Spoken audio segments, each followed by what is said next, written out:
following show contains adult content. It's not our intent to offend anyone, but we want to inform you that if you are a child under the age of 18 or get offended easily, this next show may not be for you.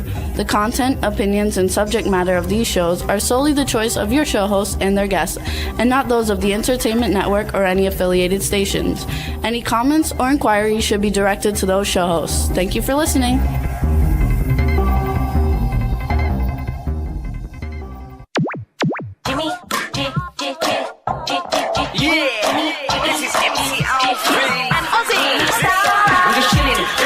Sitting down and designing, where every man in thinking, what are we gonna be wearing?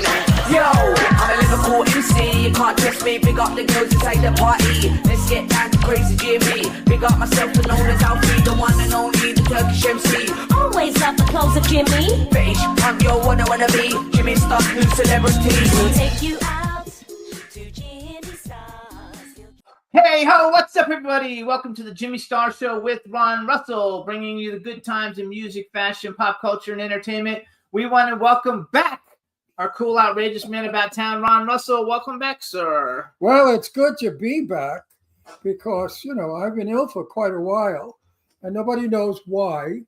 Doctors don't know why. And one doctor said it's probably from the COVID shot because he had a lot of patients that have the similar symptoms that I have, and it's an aftermath of the COVID shot. If you don't get COVID and you took the shot, you may have my symptoms.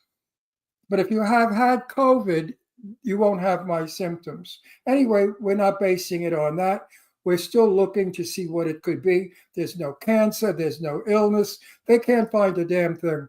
One test left, and that is a blood test to see if I have something with my red and white cells, but that can be cured with a shot once a month. And if it's not that, then I don't know, but I'm getting better on my own. I'm building up, I'm gaining my weight back, because I look like an old Jewish woman. Look at me. You look fabulous. Give me those glasses. No. Watch what I look like. Who do I look like now? Look. Anyway. I look like the old lady that died, the old Jewish lady with all the jewelry. What was her name? That's who I look like. Ruth something. Ruth Ginsburg? No, I forgot. Anyway, I forgot her name. But you know who she is. She passed away recently. Iris Apfel. Iris Apfel, that's her name. That's who I look like. I mean, I don't want to look like her. So, they used to say I look like Tony Curtis. To go from Tony Curtis to Iris is a big jump. Anyway, guys, we have a super spectacular show today. I'm super excited. We have two fantastic guests. We have Stephen Macht coming on. You guys will definitely recognize him when you see him. He's been in everything, and he's worked with everybody, and he's very, very cool. And then we have Dee Wallace coming on. You guys know her from 400 and something movies, but she's the mom in E.T. And so we have two superstar guests. I'm super looking forward to it. We want to say hi. People are starting to show up in the chat room. Hey, Cindy. Hey, Stefan Bell. Thanks, Cindy, for putting out all the promos. It's going to be a lot of fun. I want to do a plug for myself real quick because I'm really getting into this whole book thing, and I have written a bunch of books over the years, and I'm getting them all published. And next, after we do mine, we're going to do Ron's script, and we're going to publish it as a book, and it's going to be coming out in the next 2 or 3 weeks. But anyway, like always, my Pop Goes the Collector book is still for sale, and it's on Amazon in Kindle format or in a book format. You can also find out about it if you watch Collector's Corner with Jimmy Star, my action figure podcast. So check it out. Silver Spies trilogy, you guys. This is about 3 senior citizens in their 70s who become spies that save the world. It's very good. There's 3 stories in one. It's great. It's also on Amazon, and it's in a hardcover or Kindle format.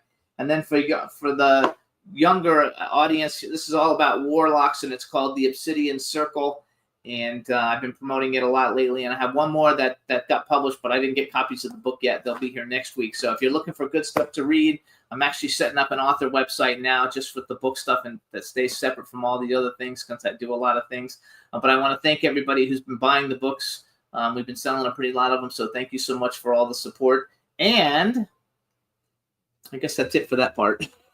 I want to thank everybody, too, for tuned into all the shows the last couple weeks without Ron, too. It's way more difficult to do a show by yourself than it is with somebody. So we're Yeah, happy I to have heard Ron the back. shows without me bombed. No, they didn't actually. Yes, they did. They bombed. No, last week's show got 30,000 views on YouTube, which is 20,000 more than our normal show.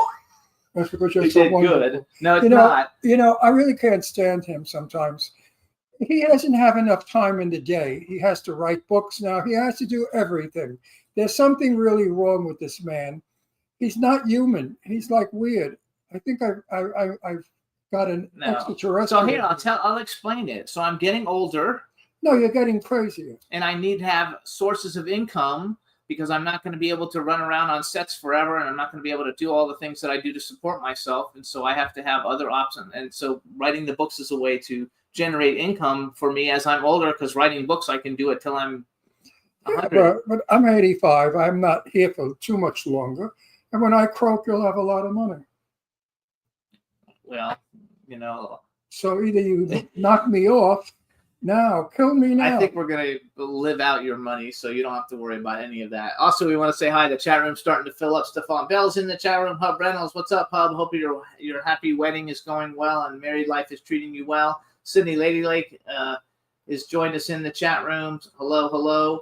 And Hub says that's why he writes screenplays, so he's been writing screenplays. Hub, Yes, which his screenplay is really good, you guys, and he's looking for financing for that also. I also want to thank everybody for tuning in to the Jimmy Star Show with Ron Russell. Here's the places that you can hear us now. We're on Buzzsprout, Podbean, Acast, Apple Podcasts, iHeartRadio, SoundCloud, iTunes, Spotify, Amazon Music, YouTube, Google Podcasts, Radio Public, TuneIn, and Amazon Prime. We're also on about another 150 other ones, but they're like ones that probably the normal people don't know anything about. So I don't bring them up because I don't even have a list of all of them. Most people watch YouTube or listen to us on Apple Podcasts or Spotify. So that's basically our biggest platforms. Oh, and SoundCloud. And on SoundCloud, we get a lot of plays on SoundCloud. So thanks for checking us out every week. It's a lot of fun. We're enjoying doing it, and we're very happy, and all our audience and everything is happy to see Ron's back and healthier. I'm not better. I'm getting better. Yes. As I said, we still don't know what's wrong. What caused this collapse of everything? Interesting, what has happened to me in the last 6 months. Yeah, this hasn't really been like a. I don't believe your month show to got years. higher ratings without me. You lie a lot. All you have to do is go on YouTube and look No, at you it. lie. You make it up. Because your show was crap until I came on it. The minute I came on it with my crazy shit, then it sort of went up to the top and became #1 show. So, you just like to hurt my feelings. I'm not hurting your I would feelings. never have done that to you. I would have never said that the show was crappy without me. Here, 29,000 views last week. Yeah, but what about when I'm on the show? We get more than that when I'm on. No, we don't. Oh, we don't. So I make it less. No, I didn't say that. But that's what you're inferring. I'm just saying is we did good. The 2 weeks that I was here, the show did very well. When I That's was all. on the show, we got tremendous views. Yes, sometimes we do, and sometimes we don't. Just depends on how much people like our guests. Today's show is going to get a zillion views because we have 2 great guests. Not And your you're back. attitude, you creep. And you're back. I'm back. I'm back. So there you go, everybody. We're just playing around, you guys. And for people who don't know who we are, we're just having fun. We do this every week. We do it every week, and people love it. And Right. we have, just for those listening, so we've been on the air for 18 years, and we're almost at 1.3 billion streams of the show, on all the different platforms that And there are. I'm in the business since 1959, when I made my first movie as an extra with Tab Hunter and Sophia Loren. And Tab Hunter remained my friend for years. Tab Hunter. And Jimmy's a novice in the business. I'm in the business 65 years. So I think I've done well in 65 years to still be here. Absolutely. And But I'm not really a novice. That's the way I get. no, but I lost my marbles due to this illness, and I wasn't able to function with anything. I couldn't use my computer. I couldn't make my breakfast. I was a vegetable. And now I'm better. But if I lose my mind a little bit in the show, please forgive me. It's not that I'm bored or that I'm rude. It's just that my mind sometimes collapses and I go into a freeze frame like this. That's not going to happen today. No, I hope it doesn't happen today. But if it does, please forgive me. That's right, you guys. So all is good. I think we're going to bring on our first guest because I'm super excited to have him. So let's go ahead and bring on our first guest, Juan. Hello. I Seen you in a while. you guys are something else. It's the odd couple. No, we are definitely the odd couple. Yeah. I'm the sophisticated, wonderful one, and he's the garbage one. You know what it is? It's like, so I'm a child of the 80s. So all my friends were the stars of the 80s, and all his friends were he was friends with Betty Davis. And he, No. and all those other My people. friends were legends. They were not stars. My friends live today through film. People still watch. Jane Russell was his best friend. That's right. And people still watch Gentlemen Prefer Blonde like it was brand new. And I told that to Jane. I said, you know, the wonderful thing about being Jane Russell is, I said, after you're gone, people will still know you. And she said, oh, Ron, they don't even know me now. I said, Jane, they do. So we went out to lunch. This was in Florida. And she sat down and she said, tell them. So I told the waitress, I said, you know, this is Jane Russell. Well, she said, oh, hello, Jane. And Jane looked at me and she kicked me under the table. She said, I told you nobody knows who I am anymore. So it's a sin that the legends have faded away among the young today. But there are the young people who love film and love history of film and watch all of us old people. Lovely story. But also, you are going to introduce me. They don't I am know going who to I am. introduce Oh, we didn't do I'm going to that. introduce I you. jumped that. I'm sorry. He always jumps that. It's It's his all right. first week back. I'm rolling with it. And forgive me, I'm not all there in the head. So All right, everybody. Now we want to welcome to the Jimmy Star Show with Ron Russell, one of my favorite actors. I've seen almost everything he's done. He's phenomenal. His name is Stephen Macht. Hello and welcome to the show. It's so nice that you brought me on. I really appreciate it. So it's great. And it's you're a lively group. And so this should be interesting. It'll be What do you interesting. want to know? What would you like to know? First, well, you already kind of met Ron before we came on, but this is my cool, outrageous man about town co-host, Ron Russell. who's getting better from a crazy something that we don't know what it is, but it caused memory loss and dementia. Oh, I God. thought I called Sophia Loren. Oh, I my did. God. And I swore to my kid and Jimmy, I said, He had a reaction to he had knee surgery, and he had a reaction to being knocked out, and it really messed him up Right. badly. and I swore that Sophia said to me, oh, Ron, it was so nice hearing from you. Call me again. I got it, but it's also one of the ravages of age. Yes. No, this has nothing to do with age. This Well, has- no, you know, no. what we remember, how we remember, the memory fades. We're real, we're not real. I just spent last night with a friend, you know him, Dan Lauria, Yes. the actor, and he's Actually, I written a play Talked to him in an email recently. they call Just Another Day, which is about this very fact. Two people meet on a park bench and they begin to say, he says to her, I slept with you last night. She says, get off. You're such a rotten person. I don't know who you are. As the thing develops, you find that once upon a time, they may have been married, they weren't married, but their interaction and their graciousness with the word is what recreates the love between them on and on and on. And they keep on coming in and out of memories. It was wonderful. So to hear you talk, you're okay. It's part of what happens. And I'm 83 years old. I understand that. Yeah, I agree with that. But they gave me an overload of I told them when they did my knee, I want Michael Jackson juice. I want everything you've got. Shoot me up. I want to be dead because I don't want to feel a thing. Well, the anesthesiologist did. He gave me everything, and I was out for like a week Oh, God. and in a coma. He actually called people all over the country in the middle of the night, said that there was aliens, taking him in the hospital, holding him captive. It was I'm telling you, it was a trip. scary. It was such a trip. Anyway, so we have people in the chat room. Give a shout out and say hi to the people in the chat room. Hi. Hello. They're Hello. fun. There'll be more people joining us, and But to be the truth, people our age really lend to a film. You Absolutely. cannot have a film with just young people because it's weak and boring. You need to have us because we bring substantial. Gravitas and humor. You know what I mean? Yeah, there you go. Gravitas and humor. Yeah, we do. I think that losing Maggie Smith Yeah. was a great loss to the business because Maggie Smith was 1,000 years old and could deliver a line that knocked the hell out of you. You know what I mean? So we are valuable. We older people are valuable. And if we flip out once in a while, it's okay because you have to understand it's part of life. There you go. So we have a lot of. So we have a fan in the chat room, and she's. So I want to ask him a question. Wait, let me finish. No, wait, Wait, the question stinks. I don't want to hear it. I don't care. It's You a do. bore. The fans do. No, your So question's going to be your ball. No. My question's better.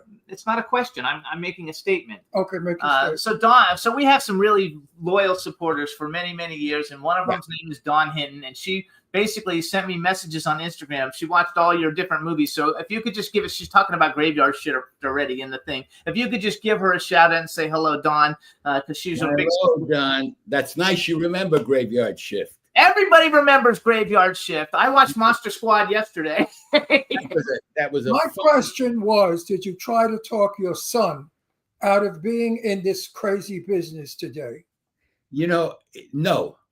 Gabriel, when he was 5 years old, during the good times way back, I used to have a lot of actors, writers, whatever. He was maybe 45 pounds a stick with absolutely shocking blonde hair. And he would get up on the dinner table and sing all of the songs from the Rocky Horror Picture Show, including "I'm Just a Sweet Transvestite."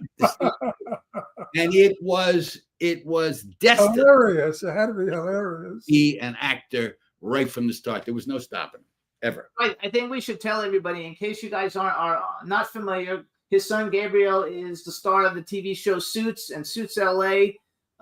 He's a phenomenal actor, and it's one of the best shows on, I think it's on USA. Is it on USA?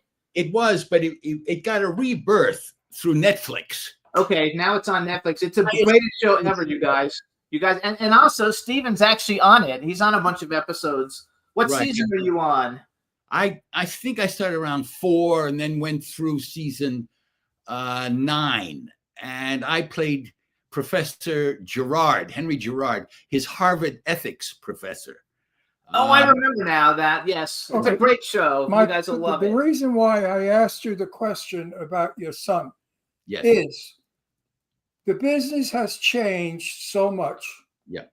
And today it's garbage, filled with garbage, with lunatics who don't know what the hell they're doing. And they treat each other like morons, and they're all loaded on pot on a set, and it's disgusting. My daughter wanted to be an actress badly. And I said, Deirdre, it's not when I was young. You're not going to go to a cocktail party with Glenn Ford and Rita Hayworth. Doesn't happen. You're going to go to crappy junk with junky people. And she experimented. She made a couple of movies, and she said, Daddy, I hate the business. I wouldn't go near it. And she became a lawyer. So there are so many young people today who only dream about red carpets, photographs, telling their friends, I was in a movie. And they're so desperate to do that they pay to be in a film. Well, I'm going to share a story with you. Gabriel is not that person. Yeah, we know that. Gabriel is a movie. And let me tell you, I'll share a story with you how he learned from all of my mistakes. I mean, I was full of piss and vinegar when I came out here. And I learned a certain humility over the years. And my first job with Gabriel, I got on the set to play his professor. And he comes out and he says to me, he says, Dad, look, there's a director over there, but he's not the director. I'm the director. Yeah. I'm going to direct you. He said, the first thing, I'm going to send you back to the makeup room. We're going to take all the makeup off your face. He said, because I know you. You are the strongest, most powerful person and one of the most powerful people in my life. And so I want that from you. There's no acting here. You're going to talk to me. You are just going to say the words to me. He said, I've been with a lot of really fine actors over this period. And what I've gotten is to now say to you, my father, I adore you, and you just talk to me. Usually, the star gets the last close-up, but I'm not going to do that. You haven't done it in a while, so I'm going to give you the last close-up. We'll do this. We'll do our takes, and then we'll give you the close-up because you'll get more used to it. So I'm thinking about this, and he says, okay. And I want you just to repeat the lines. If I don't say cut, it means just let's play the scene again. And let's just do that, okay? So we do the scene. And so before the scene, I think to myself, I am 50 years in this business. And my son is talking that way to me? I think to myself, Jesus Christ. And I take a deep breath and I say, he is absolutely right. He's looking after me. He really cares about me. And as we do the scene, we do it once. And he says to me, cut. Dad, you're terrific. You just talked to me. That's acting. Next. And we moved on. So what my story is, I just wish that people of our age will be taken care of in some way by their children or their friends the way my son took care of me. Oh, Beautiful. I have no qualm there. Both daughters came here from Pennsylvania to take care of me. They cooked for me. They changed my sheets. They did everything like nurses. Now they went home. So I have wonderful kids. But what my point I wanted to bring out was how Hollywood has changed. We have a lot of young people that watch our show. Yes. And I want them to know, hey, kids, it's not a ride. It's not Hollywood that you think it is. You're not going to be in a gown on a red carpet winning an Oscar. You're going to go through hell. Hell isn't the word. You wait by a phone. You wait to get a call. You don't make it. You got it. They got it. They take it away from you. It's horrible. It's a bitter life. I also think you got to put it more in context. What? Because they, meaning his son and Stephen, they're like in huge, big things. But the Hollywood of today is a lot of like. No, you're interrupting my whole thing. What I'm saying is he and his son are fortunate because they were able to make it. That's right. They had to go through hell. I know he had to go through hell. How many broken hearts did you get? Because I was out of work and had been out of, I came, I was trained as a classical actor in England. And I went to New York and I couldn't get any work. I couldn't get any work at the age of about 28. And I hustled. I did some regional theater. I acted with Dusty Hoffman in the Boston Theater Company. I played little parts. I came to, I couldn't get any work.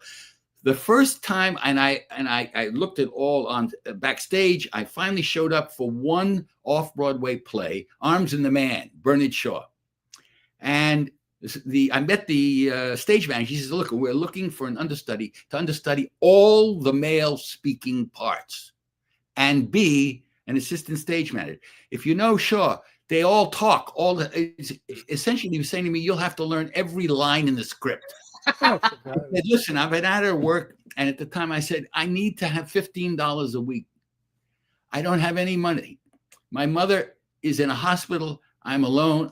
Can you pay me $15? I'm living with a friend for $5 a week, and maybe you can pay me so I can eat. He says, well, for that, you have to go meet the producer. So I go meet the producer. He says, all right, show up Monday. Monday, it's raining. I'm wearing a raincoat that doesn't shed water anymore. And he comes out and he says to me, listen, Stephen, I'm sorry. We found somebody who would do it for nothing. Oh, shit. That's right. That's what it's about. He's not finished. So with that, I thought to myself, I'm not going to do this. I can't do this. I got to eat. And I was in love with a young woman. And I went and spoke to a mentor at Dartmouth and he said to me, Stephen, you love to talk about it. Why don't you just go get an MA and a PhD? You can't, and you'll teach and you'll talk. You'll see where that goes. And you can get married because you'll earn a living. So I was a good Jewish boy. And I thought, I'm not going to do it that way. And it took me 13 years from that moment to go get an MA, a PhD, teach, go back to England and finish my training. And then as the young guy on a totem pole at Queen's College, the guy who trained me in England took over the chairmanship, and he said, Stephen, you're a PhD, you've written, I know you want to be an actor, so you go. And instead of writing for your credits towards tenure, I will take anything you do off Broadway. And I hustled a teaching job from 8 to 10 in the morning at Queen's College, and hustled. I had 9 lines in a Broadway show called Vivat Regina, opposite Eileen Atkins and Claire Bloom. 9 lines I started. And gradually, over 5 years, I went from one small role to another small role. I was out of work, and I had 3 kids. I married that girl, and we had 3 children. I hustled until I had an off-Broadway breakthrough in a play I took over from a guy, Kevin Conway, and When You're Coming Back, Red Rider. And a young director, an English director who had taken over Stratford, Ontario Shakespeare Festival in Canada, saw me and offered me a gig. And I then went with my family for their season in 1975 and was scouted off the stage there by Universal Scouts. But it took me 13 years of that kind of struggle to come back and finally get offered a deal from Universal in 1976. So from about 68 till 1976, whatever that is, it was just, I struggled very hard. And finally, when I came out in 76, I began to work. So it is not an easy ride. There is an apprenticeship that goes on, and the things that I'm still learning are who are you? Really, what do you bring? And you must know yourself clearly in order to reach any kind of gracious state. Great acting teacher of mine would say, you got to know yourself before you reach the divine. So that you bring whoever you are and say, this role goes like this. This is the way Stephen Mott says it goes. Very different from any way from what you're going to do, another actor is going to do. This is my stamp. This is who I am. And that's the only thing you got to hang on to in this business, besides the people, the coterie of people that you meet, the contacts that you make, the truth of who you are. So that's the thing I'm still learning. And that's what my son brought out in me that I had begun to forget because I was out of work, even at the age of 76. love it. So you're from Philadelphia, right? Right. I was born in Philadelphia. We lived in Doylestown for many years, and Ron's daughters live in Doylestown. Jesus. It's something. It's What beautiful. a trip. What a trip. You So- know, But getting back to the subject, yeah, go ahead. you will find, if you're a young actor or actress starting off in the business, that the sentence that will go through your mouth will be, let me show you. Let me show you what I could do. That's it. And people walk away from that because they're not interested in what you can do. They're only interested in money and how much money you could bring to the film. Yes and no. I came from an educated background. I was never really interested in the money. It wasn't that. I was one I of don't those mean your money. I guys mean who- film's money. right. You get to work depending upon, can you generate, do people want to see you? And that's what it is. Do you bring money to that film? Do you bring attention to the film? But for me, I got to tell you, and I made a lot of mistakes along the way because I was just interested in really doing the work. It was never for me. People would say, if you come off the stage in New York, it's a whole other sense of who you are. Some actors, when I was doing it in the 70s and the 80s, they would say, I would do it if, I would pay them to do it. Now, you get out of that habit after you're here in Hollywood for a long time. But the joy of being together with a group of people on stage or in front of the camera has never left me. I was like a little kid when I get there, even at the age of 83. I am also. So, and it is that spark, it's that wonder that transcends a lot of the bullshit that you have to go through. And you have to hang on to that. Otherwise, if you're just in it, you know, to be for the glory and all of that, you know, there are actors who do that. They're not my friends, and I don't hang out with them. Anyway. So in context, though, let me put it in context. So we work on a lot of indie films, you know, like now we've done a bunch of under $1 million films. Now we're like upping it. I have a bunch of films in the like $1 to $5 million. And being on this set is such a bore. But on the lower budget films, Yes. a lot of those films are funded by Indiegogo, which people pay to be the stars of the film, which makes the film stink because they don't know how to act. They haven't trained. You know, they haven't done anything. So that's a lot of what, you know. Stephen, I was in a film where I played a very good part. I was supposed to be a cop from New York who liked to push people around. Yes, go ahead. And I moved to a little hick town in Pennsylvania so I could push people around. Okay? And I'm a nasty New Yorker with a big mouth, and I'm rough and I'm tough. And I'm fighting with this young guy who I know his brother was murdered, and I suspected him. And I went into this whole big, beautiful thing about, I know you did, blah, blah, blah, blah, blah, blah.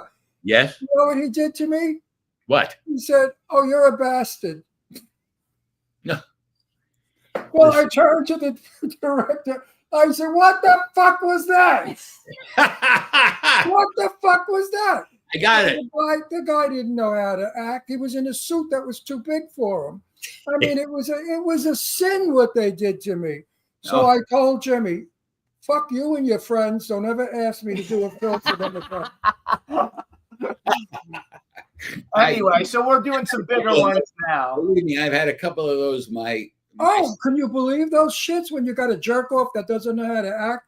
You want to scream, and you did your best work. You did your best work. Graveyard Shift for me was one of those. You know, I had been working with I was on Cagney and Lacey. I played Sharon Gless's boyfriend, the Swedish lawyer boyfriend. At any rate, the production stage manager, Ralph Singleton, had this project. He comes to me and says, Stephen, I want you to play this bad guy. So I read the part and I think, oh no, I'm not playing that. That's a really bad guy. And I go to my great acting teacher, Milton Katselis, who many of the people that you see have studied with. So he says to me, look, Stephen, stop it. You are going through what's called an organ reject. You read a part and you say, no. He says, that is the part, the very part that you better investigate because you're hiding. You're hiding what that part stimulates in you and you don't want to look at it. So for about a week, I'm looking at this part and I think to myself, he's fucking right. And I said to Ralph, I'm going to play this part.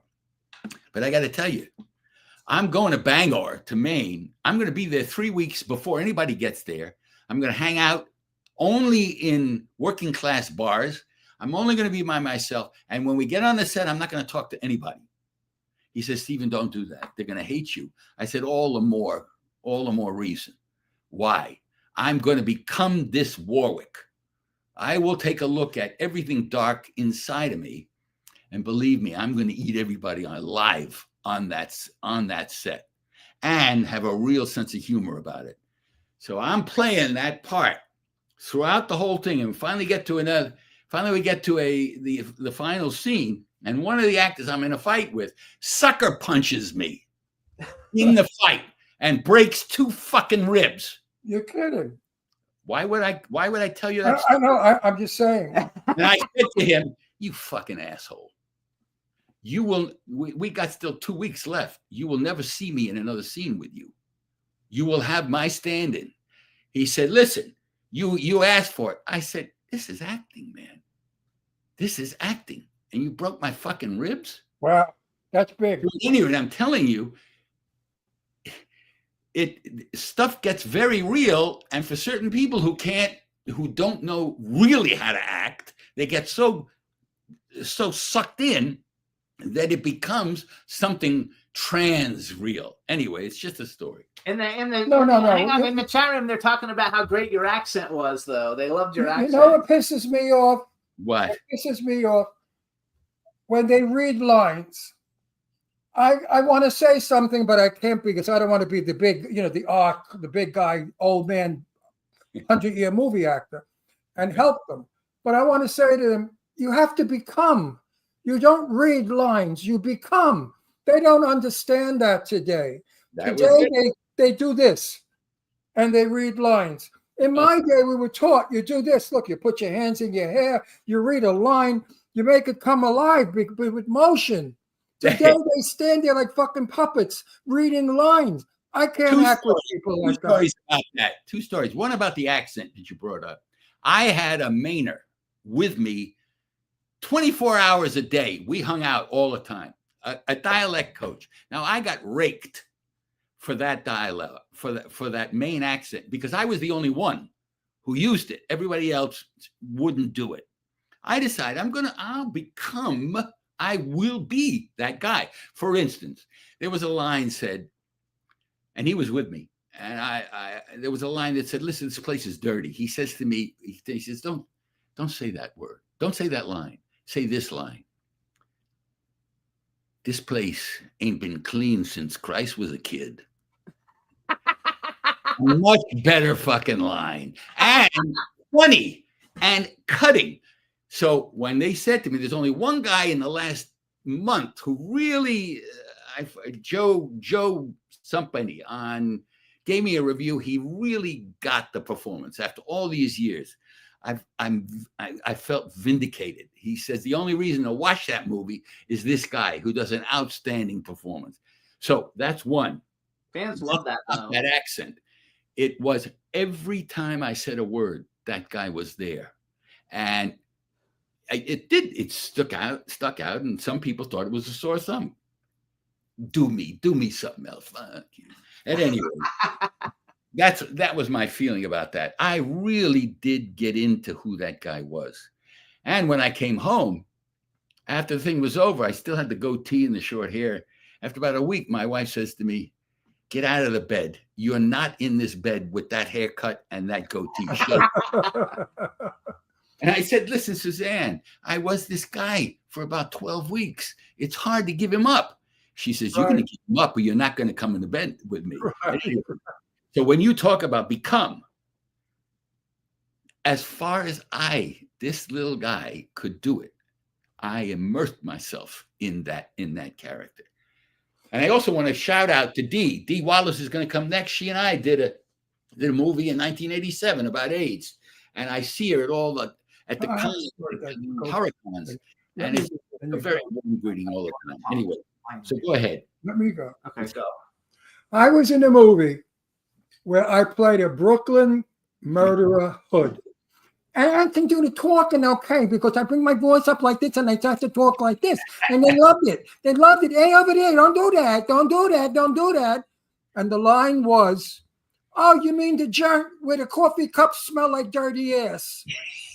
I loved the line. I thought it was hilarious and the kids would love it.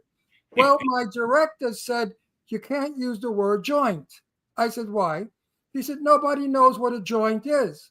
I said, aside from the fact that it's a pot, a marijuana, everybody knows the word joint, a dump, right? So I fought with him. I haven't seen the film yet, and it's out. I don't know if they used it, if they didn't. But what am I going to say? Oh, it smells like the place where the cups smell like dirty ass. No, you did the right thing. You're talking to the chorus. I think that's terrific, a great choice, because it's not just the line. It is who you are. Exactly. Who you are. Oh, hooray. It goes like this.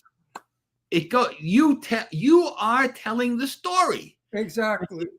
You know, if the director really understood that, exactly. Even if they don't get what the joint is, they will get your intention behind it.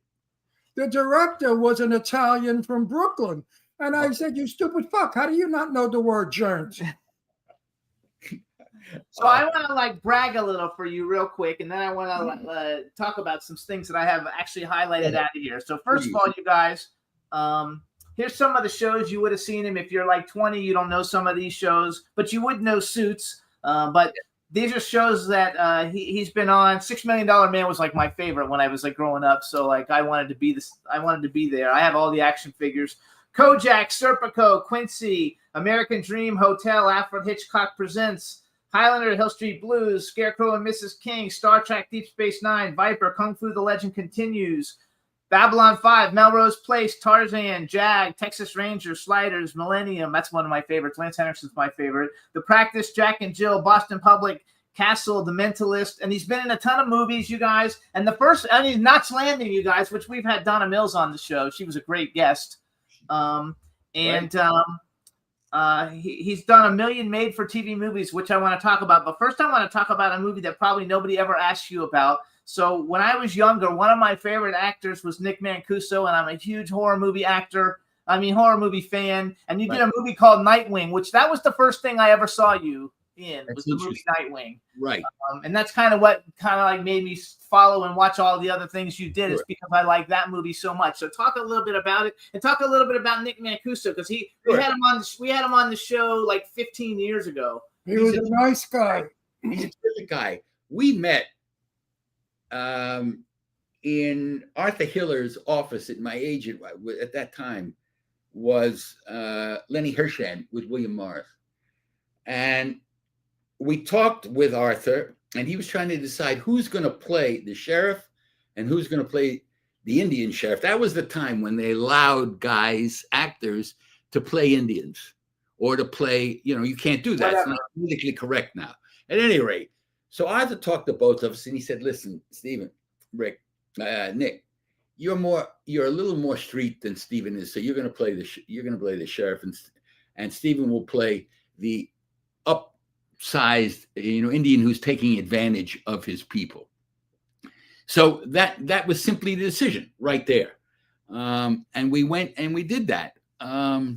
He's a very interesting guy, a very thoughtful, sensitive guy, and I think, if I'm not mistaken, I think he's Canadian originally. I think so, because I think he also went to Stratford after I went there, or I think something like that. Maybe I'm wrong. Maybe it's one of these things that I talked to you about, aged memory, got things crossed up. I have no. Anyway, I remember him, and we were friends.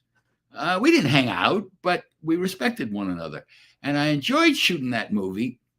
But I got to say, Arthur Hiller didn't have a clue as to what the myths were behind. I finally went to Arthur and I said, "Listen, Arthur, who had done, what is the movie, the love movie about Silver Streak?" Yes. He did a lot of those, and he was great for that. And I said, "Arthur, why are you doing this movie?" And he says, "Well, I found it interesting. It's a change of pace for me." Well, what it was is about all of the Indian myths that underlie the original peoples, and how those myths get screwed. And I played the guy who knew the myths and just decided, I'm going to make deals with oil companies and sell the oil for the benefit of my people, but yet it ends up screwing the people. So I think in the hands of a different director, it would have been a much better movie. It just would have been. The Bat movie, though, you guys, it's available on Amazon. I almost watched it. And why do the bats invade this original people's home land? It's all about that. And I thought it was one of Nick and I used to talk about it. And, we just did the part. It was just a side to that one. There's a final scene where the Bat Cave is blown up. So Arthur comes to me and he says, "Listen, Stephen, I need to put you in the helicopter. I want you to take off. And as the thing is burning, I want to see you survive it and go out of sight." I said, "Arthur, you won't see me. You won't see me in the helicopter." He said, No. I'll follow you with an 800 millimeter lens." So I get in the helicopter. It's a 2-seat helicopter with canvas sides. And the chopper pilot says to me, "Have you ever flown a helicopter like this?" I said, "No." He says, "Well, look, hang on." So we fly up and we get in the signal. They light the inferno and it's burning. He said, so you can see, here's the fire, and we fly up, and as soon as we hit the hot air, this helicopter shoots up 200. Whoa, like that. Whoa, like that. And I almost chuck up, and then it goes past the fire, and it drops 200 feet. And I hear over the walkie-talkie, Stephen, we missed the shot. We got to do it again. I said, oh, I'm coming down. Oh, you're right. Boy, you're gonna put a stunt guy in this. You don't need me in this thing. There's no way. I get down, I get off the helicopter, and I'm waving my handkerchief like a white flag, and he's laughing. Arthur Hill is laughing at that. And I think it's very funny, Arthur. You don't do that.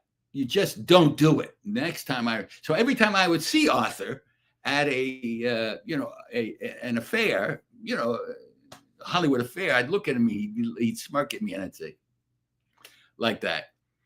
It's amazing what they will ask you to do. I'm 83 and I don't give a fuck anymore. I really feel there's a lot of great directors, and there's edges in me that just come back. So if they want to hire this guy again for a thing, this is the full package that's Right. coming.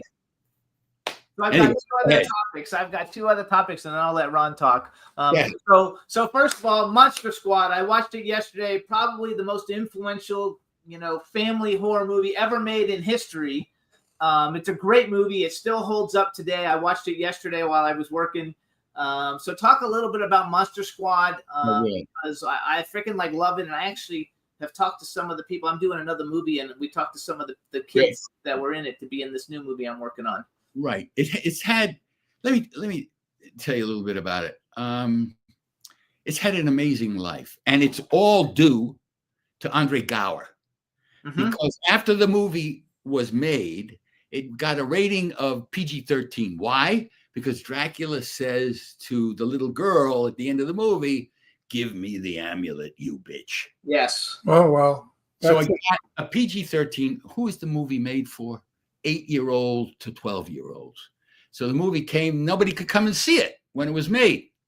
Thanks to Andre Gower, who got a VHS copy of it when he was about 13, when he made the movie. When he becomes 16, 17, he starts to go to every film festival there is with this pirated VHS copy. And they start showing it. And it starts to build a following. And inside of maybe 8 more years, the studio hears about it and they release a DVD. So and most of these horror conventions, the core of this Monster Squad cast go. Now I have seen 3 generations of fans. I have seen people like you originally saw it. I've seen their sons, their daughters. They come for autographs. I saw one guy comes up to me with his son who's wearing a Jason mask. And he puts his leg up on my desk. He says, "Look at this. He's got all of the monsters tattooed to his leg." I said, "What?" He says, "It's a great movie." So, and I said, "Well, who is this right here?" He says, "This is my son." So I'm thinking to myself, I got into a panel discussion of 500 people. They said, "What is it that you think is the message of the movie?" I said, "I have to tell you this. What is Dracula and the monsters? What do they offer? What do they offer? Why are they there? They're there to offer eternal life and eternal, do whatever you want to do, and immoral life. Whatever you want, go ahead and do it.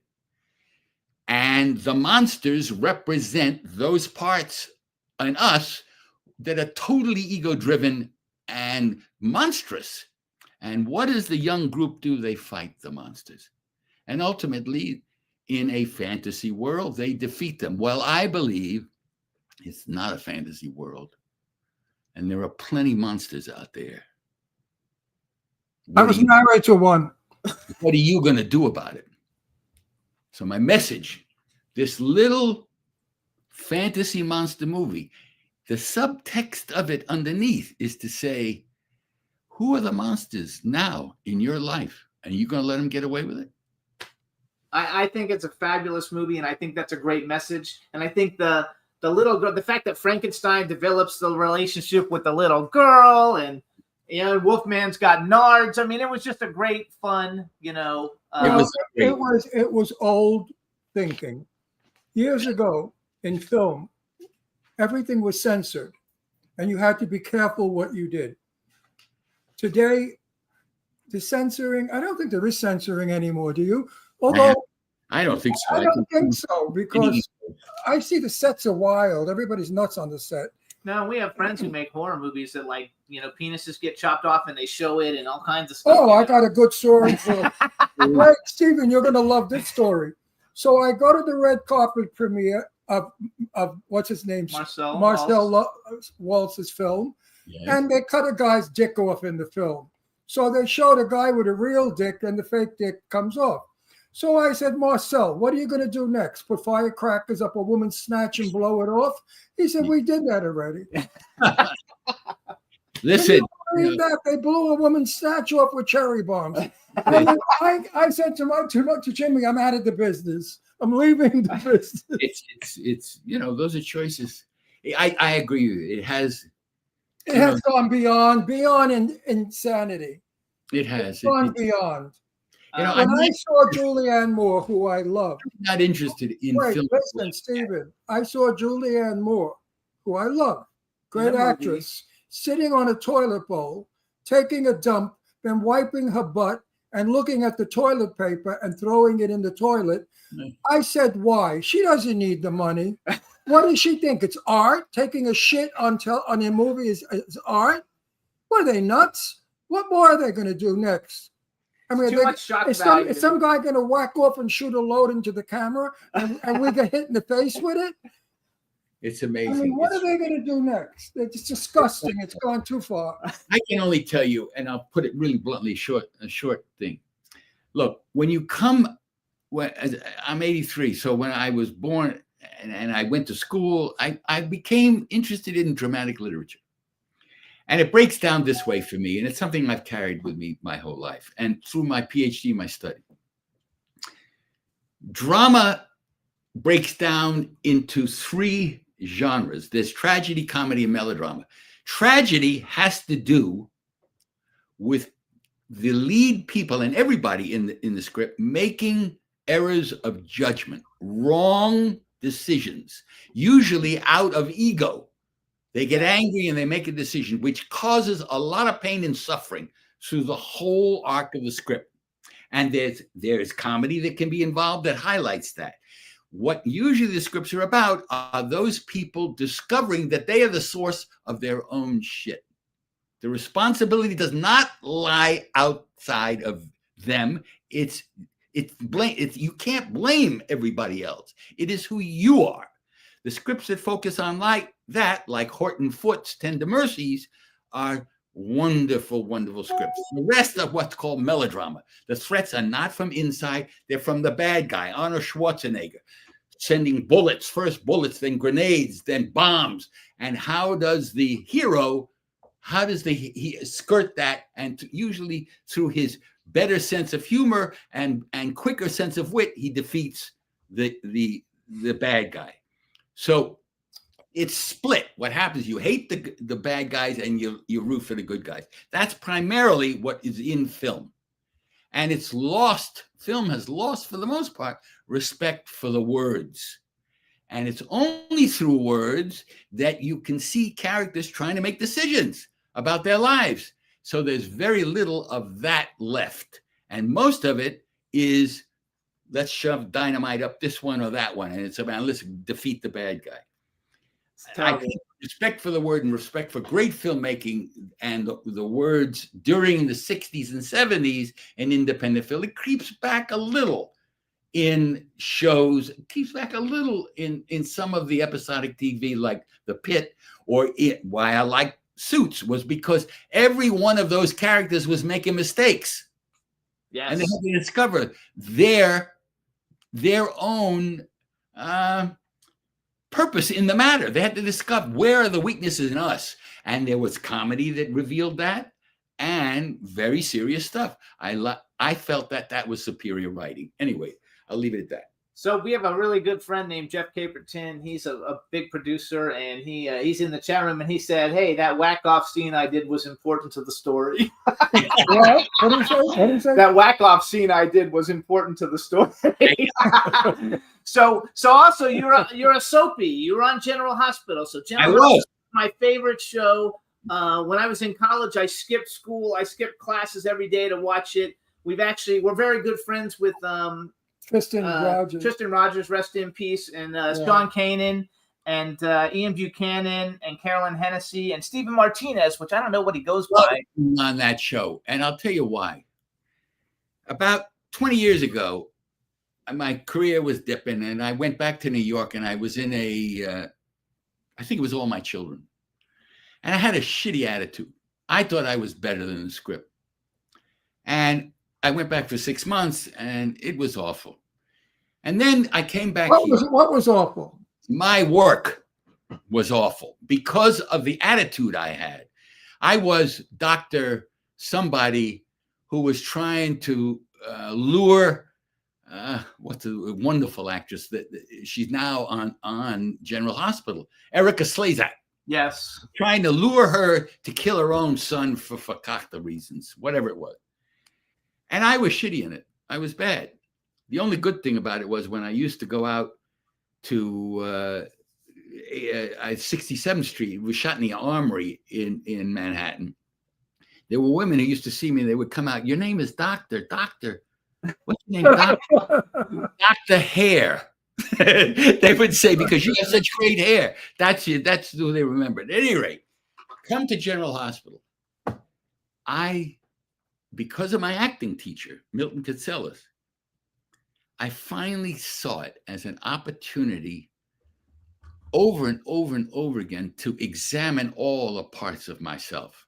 And I played this guy, Trevor Lansing, who was the father of Rick Lansing and had a very specific fight going on with Sonny.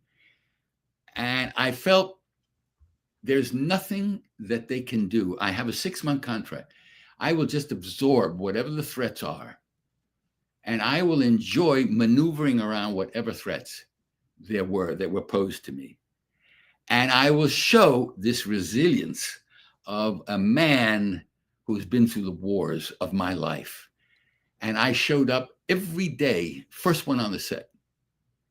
And I loved being with him because I got a chance to hit every day.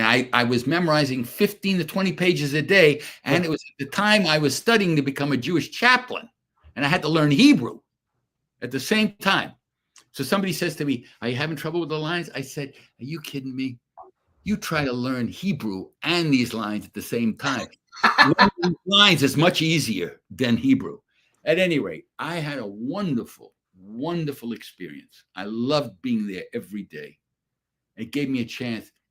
And my teacher, Milton Katselas, who told me about the organ reject, he said, "Stephen, finally, you have learned to act." So I'm confused. Stephen, Tell me. you liked it or you didn't like it? I loved it. Not the first one. You said in the Not beginning. The first soap opera he didn't like. The second soap opera he loved. I didn't like it because I resisted who the character really was. I wasn't playing the Okay, character. got it. I was shitty at it. I was bad. And you're also Soap Opera Digest Villain of the Year in 2007. That part in Trevor Lansing. Yes, Trevor Lansing. I love it. Because I thought I saw it as an opportunity to explore. And as Milton used to say, if you go to Australia, if you say you're going to play King Lear in Australia, then fucking show up or That's don't King go. Lear. In You know, anything you do, in anything Sean Kanan told me that one day they threw 40 pages at him with changes. I said, "Sean, you memorized 40 pages?" He said, "Yeah." I can't even remember 2 lines anymore. That's No, really, I have a plug in my ear. Jimmy feeds me my lines because I don't remember lines anymore. Now, I said to Jane Russell, "Jane, I could get you in a movie so easy. Why don't you come back and make a movie? And she looked at me in her lovely way and she said, Ron, I can't remember lines. I said, okay, Jane. no more. Can you remember I lines? understand. You get to a Stephen, Stephen, do you remember lines? How are you with lines? Fortunately, I must tell you, fortunately, my short-term memory, meaning if I have to remember a script, I can learn those lines, but I don't remember all kinds of people that I worked with over the years. I don't remember. My wife will say to me, you're like cottage cheese. You don't remember anything in the past. I'm I just said, saying, I don't remember all the people I'm friends with, but we watch Turner Classic Movies. And on the movie came Esther Williams the other night. I said, she was so sweet. I loved Esther. Jimmy said, you knew her? I said, of course I did. She was Jane Russell's best friend. So I watch movies and I said, you know, Jimmy, I know that one. I know everybody in the goddamn movie. I knew all the way back to Dorothy McGuire. I knew Dorothy McGuire. So you see, it's locked in there, and you remembered their names. That happens to me often. Susanna says, "What's the name of that actor?" I said, "Come on, that's Sterling Hayden." It just boop, comes right out. He doesn't remember it though with any of the modern movies that he does. But here's a question I like to ask everybody who comes on. People ask me, Ron, so what's out there? What I said, oh, I don't know. They said, what movies do you have out there? I don't, Jimmy, what movies do I have out there? I have to plug one. Coming out soon, folks, the greatest movie ever. I play General Milan, out to kill the killer clowns in Clown Motel, 3 Ways to Hell. October 24th. It's October 25th. Premiere in Beverly Hills, everybody. and it's probably it has over 100 clowns that get killed. So for you idiots out there that like to watch clowns get busted into pieces, you're going to have 100 clowns you can smash to pieces. Also, we want to say, everybody, you can follow Stephen on Instagram. He's at Stephen_Macht, M-A-C-H-T. Right. His website is stephenmacht.org. Right. So here's a question I like to ask everybody. It's like a bucket list, and you've worked with everybody, so it's a 3-part question. Male or female actor that you would have liked to work with that you haven't had an opportunity to work with yet, and it can be living or dead. And then if you could have ever been in any movie that's ever been made in history, what movie would you have liked to have been in? Raging Bull. Oh, that's a good What one. movie? Raging Bull. Bobby De Niro. Raging Bull. Yes. Hang on. Raging Bull. That would have been difficult for you because you would have had to be a Brooklyn Italian idiot. How could you have played a Brooklyn Italian idiot? You'd be surprised about how I would love, Stephen. I would love to see you in that role. You know, my wife often calls me, not these words, but she says, you're a schmuck. At times, you're just a schmuck. Meaning, there are times when I just don't get it. And the behavior that she frowns upon most, gross sort of behavior, just comes out of me. So when you say to me, you couldn't have played that, I can play that. I can play it. Anyway, I respect the Bobby De Niro. For me, that's a natural role. I could play that naturally because I have a Brooklyn accent and I never lose it. You know why? They hire me all the time to play a hood with a Brooklyn accent. Yes. Now, I train people because sometimes they're supposed to be New York people, Brooklyn gangsters. Right. And they don't know how to speak like a New Yorker. So I tell them, here, the first thing I teach you is forget about it. If you can't say forget about it, you can't be an Italian. And you know what they say? Oh, forget about it. No, that's not how you say it. Forget about it. It's great. Let me tell you one quick story. My time is up. About Brooklyn. We have 5 minutes, so you're okay. Well, I get a call. It's a great show, by the way, Stephen. I'm loving every minute. Great. I get a call from a woman whose name is Shireen Anderson. She is the director of the Mystic, Connecticut Film Festival. Now, I'm from Mystic, Connecticut. After my father passed away, we lived in Brooklyn. We moved to Mystic, Connecticut and lived with my grandfather. She calls me. She says, listen, we want to honor you with a Lifetime Achievement Award. I said, that's really nice. She says, now I know that you lived in Brooklyn. Where did you live? I said, Brooklyn Heights. Oh, that's fancy He says, schmancy. he says, what street? I said, Montague Street. She says, what Montague. number? I said, 68. She says, what apartment? I said, 7D. She says, I lived in 1C for 10 years. Now, she's 30 years younger than I. She says, I see you went to Dartmouth College. I said, yes. She said, did you know my father? I said, what? She says, he was in the class of 61. I said, I was in the class of 63. He was 2 years ahead of me. I said, I don't know his name. She said, do you know this other guy? And I said, yeah, I remember him. He was in the Deke House. She says, my father was in the Deke House. Did you know the Deke House? I said, I didn't. I knew the Deke House, but I had a friend who wrote a movie called Animal House based on the Deke House, the crazy Dekes. She says, well, you're going to have a good time talking to my mother when we give you this honor for lifetime achievement, because we investigated who my wife was from Boston. My mother used to come from Boston. It used to take 5 hours to get to Boston, from Boston to Dartmouth.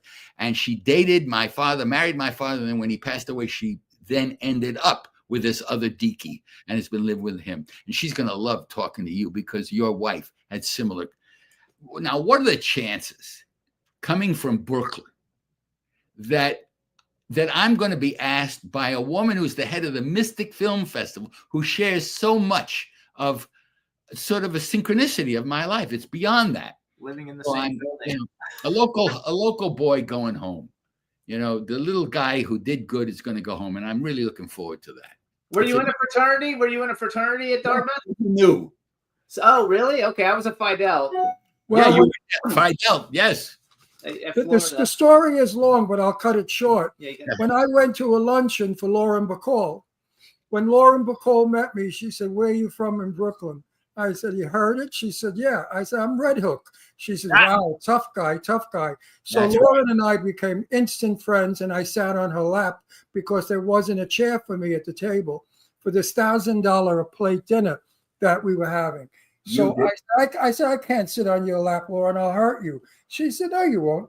So I sat on. I really didn't sit. I made believe, and we just had the best time because she always was a Brooklyn Jew. She Wow. never changed, and I was a Brooklyn Italian Jew. So we got along fine. You did come from a really tough section because Red Hook. Yeah, what are you talking about? I lived in Brooklyn from 1944 to 51 when they were building the Belt Parkway, and all the tough guys from Red Hook used to come to Brooklyn Heights and rage hell. There were gang wars at that time. I remember getting hit in the head with one of the stones that was piles of stones used to line the streets in Brooklyn Heights that were used for the Belt Parkway.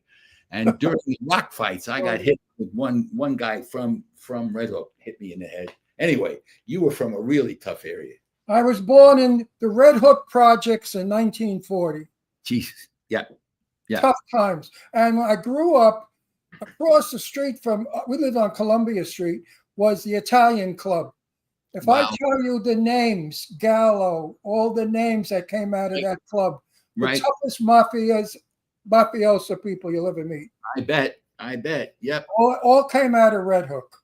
Yes. Love it. So wait, let's go back to my original question. So Raging Bull, male and female actor, living or dead, you'd like to work with? Bobby De Niro. Okay. My And son female, and actually female. worked with Bobby. Actually, he did in the actually they wrote it in the chat room. What? The Good Shepherd, maybe. That's it. The Good Shepherd. That's right. Okay, and what about a female? This is, just off the top of my head. Sophia Loren. Oh, yeah, I worked with her. I did. I really, that wasn't a fantasy. In 1959, I was in the movie That Kind of Woman, and I played a soldier. And that's how I met Tab Hunter, and we had a lifelong friendship. Sophia was delightful, beautiful, and Oh my God. I spoke with her. I snuck away from the camera people, and I sat next to her in George Sanders' chair, and we began talking. And she said to me, "Your Italian is as bad as my English." And then we got along, and they threw me away. They said, "Hey, you actor, you can't bother Miss Loren." And she said, "No, leave him, leave him." and then she kissed me goodbye. I never washed my face. You know, I'll tell you this very short. The reason got I want to do, you know, when I was a younger actor, I've been married forever since we were married in 1964 and I had 3 kids. And when I came to Hollywood, I mean, I was a solo woman, man to woman guy. And I started getting, I had no idea who was coming on to me. My wife used to say, you don't get the attractiveness that your appeal to women. You just don't get it.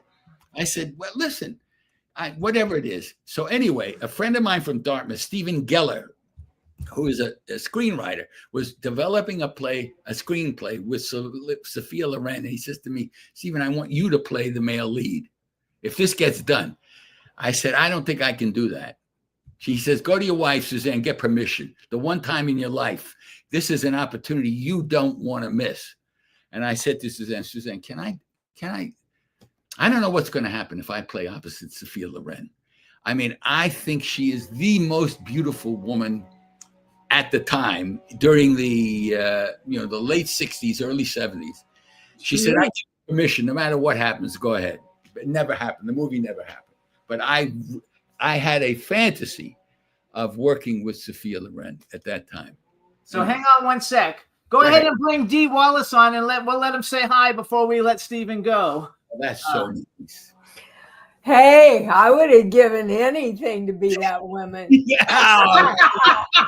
She is the sweetest, and I'm still attracted to you, Dee. I got it. When you and I were husband and wife, I never told you. I was always attracted to you. And the loveliness of who she is. The things we find as we get older. I'm 83. What am I going to lose? What is she going to lose? Hey, we need him more the more we get older, right? You said it. At any rate, it's very. When they told me you were going to be on, I thought I have to tell them. I have such a soft spot in my heart for her. We go back, and every once in a while, we go to these horror cons, and I see her, and I think, I just want to go. I'll give you a little. You know why, Stephen? That's because you're a mensch. Well, some people think so. Oh no, you're definitely a mensch. You're gonna have. Yeah, but he's a really sexy mensch. Yes. Oh, sweetie girl, sweetie woman. She's gonna give you. She's got millions of stories, and I so appreciate that you guys invited me on, and that you ended with me giving her a virtual embrace. Hey, Stephen. Perfect. Stephen, I never say this often. I say this once in a while. You gave us a great show. I loved every minute. Well, thank you. I want you to come back again. I'll be happy to. Because you're an interesting guy. You're a great talker, and you're a terrific actor. And the girls in the chat room are like dying over you. Well, you're 100 plus, Stephen. Thank you very much, guys. It's been entertaining. Thank you so much. And I didn't realize what a good time I would have with you, Fred. So, and thank you for an entertaining and enlightening experience. You're a great guy. Thank you so much. Bye-bye. See you on Instagram. Nice. Yay. Love you, baby. You gotta love it. I love that. So hopefully you were okay with that. He was talking about you earlier in the interview, and so I was like, it'd be great if we actually let them say hello. So let me do an introduction now.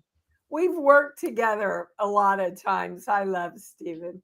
So everybody, now we want to welcome to the Jimmy Star Show with Ron Russell, Hollywood's favorite mom, and a horror icon and movie icon and television icon, Dee Wallace. Hello and welcome to the show. Hello, and it's good to be here.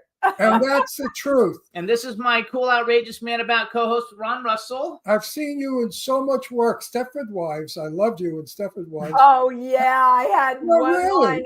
I'm not like, listen. I know, but it was a fun one though. Gee, if I say something, it's not baloney. I'm not a Hollywood liar. Okay. You know, in Hollywood, everything is wonderful. Everybody's beautiful. Everybody's fabulous. All that bullshit. I don't do that. If I say something about you, it's true. Stepford Wives, you were good, but the best was as what do you call it? The mother E.T. in E.T. Ron doesn't research anything. I do. No. Who gets a role like that? I mean, that was some hell of a role. hang on. We gotta wait. You're going too fast. We're going too fast. So Well, first of all, I'm we a have Gemini. a chat room full of people. So say hello to everybody in the chat Hi, room. everybody. Then we have Dawn. Just say hello to Dawn because she like Hi, Don. been freaking out. So I actually have met you several times, but it hasn't been for a very long time. But I met you in St. Louis, I think. Is that where the Twin Towers are? Those twin buildings? That funny arch building is in Yeah. St. Louis. St. So we Louis. were at a Comic-Con. I was promoting a movie called Brutal that I produced with A. Michael Baldwin. And so we hung out and talked with you a lot. We see your daughter at a lot of premieres here in LA. We used to. We haven't gone to any lately. And she came on the show, and that was made me think, I should reach out to Dee Wallace and see if she'll come on the show. You're an icon. Everybody loves you. No, Dee Wallace is vintage. I call us vintage now. I don't call us old. I'm 85. I'm 85 years old. And if people say, "Oh, you're great for an old guy," I say, "I'm not an old guy. I'm vintage." There's a difference because I came from a day when Hollywood was vintage, when Hollywood was elegant and wonderful, and so did you. We both enjoyed the great days of the golden years. Unfortunately, they're gone. And when I'm on a set nowadays, I'm sad because where's the camera? The camera's this little thing somewhere. That's true. Where's the director? Where's my director? He's in Come another on. room. Ron, we still make magic. Yes. What's We that? still make magic. Oh, yeah, it's fun.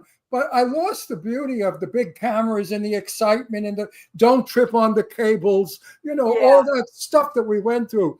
It was dressing rooms on the stage, Joan Crawford bitching in the room, all that kind of stuff. I miss that so much. Well, let's do a That's film baloney. together, and I'll bitch for you. There you go. I gotta get my hearing. Yeah, aid. well, you're too late. So here's what I want to do. I want to do a quick plug because you're going to an event next week on the 27th, or I guess 10 days. It's called Gala for Hope. So Mark Baca Anthony, very good friend of mine. I'm producing 2 movies with him, and you're going as one of the celebrity guests with David Chokachi. It's in Texas. The website, you guys, is galaforhope.com. I told him I would bring it up because it promotes awareness for suicide prevention and mental health. Yeah. And Dee's a featured guest there. So I just wanted to put it out there. Anybody who wants to go, the website is galaforhope.com. And Great cause. it's a great cause. One I know a lot about. I have 2 suicides in my family. Which is terrible. That part is terrible, but the fact that you're going to the event and that he puts on these events, he does them all the time. He's a great guy. We actually, his girlfriend or almost to be wife is fabulous. You're going to love her too. David Chokachi is going to be there. He's been on our show like 5 times. And I think you're going to have a really good time. And he's a really great stunt guy. If you ever need stunt people, he's got a stunt ranch in Texas. A stunt ranch. Yes, he did stunts for like the new Minecraft movie and the Accountant 2 and As and all opposed to a stud ranch. yes, as opposed to a stud ranch. So you're still making movies. Your IMDb, you're making a zillion movies a year, and Why not? And you're like a horror icon, but you've done so many things. But I think besides ET, people think of you as basically like the queen of horror. Do you like horror movies? I love them. You Well, I know don't why? think- I love them because they give you so many emotional arcs to play. That's what actors do. We emote. So I want to be very clear, though, that I'm talking about good horror films, Good. not slasher films. Good. A good horror film takes time to create characters for you, love you. relationships for you that the audience really gets invested in. Like in Cujo, you were with us all the way trying to get away from that dog Yes. and saving that kid. We actually had Danny Pintaro on our show last year, actually. Listen, I don't Isn't he know. great? I don't know. Yes, he's fabulous. I don't know you, Dee, but I love you. because you took all the words out of my mouth. I read a script. If it's slash, I throw it away. I will not do a slash movie. But sometimes you got to be careful because they don't tell you there's slash in it. They put you in the film and then they do the slashing. And then you go to see the film at the red carpet. You say, I didn't know that was in it. So you have to be careful. So let me brag a little. So here's some of the big horror movies. I know you've done a bunch of them, but these are the ones everybody like knows. The Howling, you guys, huge movie. We also have Cujo, Critters, Popcorn. We see Jill Sholin at this benefit every year. Halloween, she's always there. Alligator. Fighters. I like the Alligator. I movies, loved just in Alligator general. too. I love Oh, it. I love one of my favorite. The Frighteners, Alligator 2 was very clever. Black Circle Boys, and I love Bone Dry because Lance Henriksen's like my favorite actor. He's one of my more favorite actors, and so I think it's terrific. So Are you a groupie? Are you a groupie? I am like a groupie, yes. So I have a horror. I also He's have the only producer that's a groupie. I have a horror podcast also that does horror movie reviews, and I collect action figures, and I have everybody's action figure who's been on the show. Do you have an action figure? No, and I don't know why. I don't know why either. You should have a lot of them. Thank you. Write in. Everybody write in. You need to contact Funko and tell Funko. I have a Funko doll. He has a Funko doll. Meanwhile, you know what? I would love to work with you. So I'm going to tell Jimmy that he should really put us both in a film together. I think we'd be sensational. I think we would too. I think because we're both good looking. Yeah, we are. And we have our marbles. And maybe a little. They may be rolling around a little, but we got them. Yes. There is a horror movie that Jimmy is producing. I'm going to talk to him after the show. I'd love to work with her. Yeah, I would like to too. Because she's a big shot. One thing about you too, though, is that because I used to go, the way I got really ensconced in building this show, because we've been on the air for 18 years, is I used to be a clothing designer, and I used to take clothes to all the conventions and have the celebrities come to my room and give them stuff, and then I would become friends. And they came on the show, and that's how I had, because our first 2 months on the air, I had Lance Henriksen and Malcolm McDowell and all these people when nobody even knew who we were. Now everybody kind of knows, but and that's how I kind of built the whole thing. But by going to horror conventions, I'm an actual horror fan, and I love it. I have a 7-foot Jason, mechanical Jason, and I have a whole room filled with mechanical monsters. Every October is his birthday, so Jimmy and I are married, by the way. So I'd like to. Congrats! Thank you. We're married 14 years. So I buy him a monster every birthday, and I bought him what is that? The Santa Claus guy? He doesn't know. Yeah, I have an 8-foot Krampus. So there's another way to get in the room. And I just got a new 3.5-foot life-size Chucky, mechanical Chucky. I have 2 of them now. You can't get in his office. One where he's normal and one where he's not. But let's go back. Okay, let's start for a little. First of all, I want to know, and I didn't even see this movie, but I want to know how it was working with Peter Strauss, A Whale for the Killing. Peter Strauss. I know Peter. I've met Peter Strauss. Okay, but I didn't ask you. I asked her. I know. At 85, my mind clicks in every now and then. Well, I loved working with Peter, and we worked really well. We did that up in Newfoundland. St. John's, Newfoundland. I almost fell off the boat. The water was so rocky. But I really, really, really enjoyed working with Peter very much. And Bruce McGill is in it. You've worked with I've worked with Bruce a lot in my career. Yeah. Love him. Great guy. What about The Hills Have Eyes? So we had Susan Lanier. Actually, she's going to an event I'm doing in October, but we had Susan Lanier on about, 2 months ago. How was it? Because to me, that's one of the scariest actually, of all the different types of horror movies. Because you know it could be real. Yeah, and it sure holds up too. It was my it was my second movie. I did a religious film called All the King's Horses for Mark IV Pictures. And the next thing I booked was The Hills Have Eyes, which kind of sums up my entire life. Right there. You know, I have a whole healing practice Yes. where I teach conscious creation along with my very full-time. You know, I have 10 films coming out.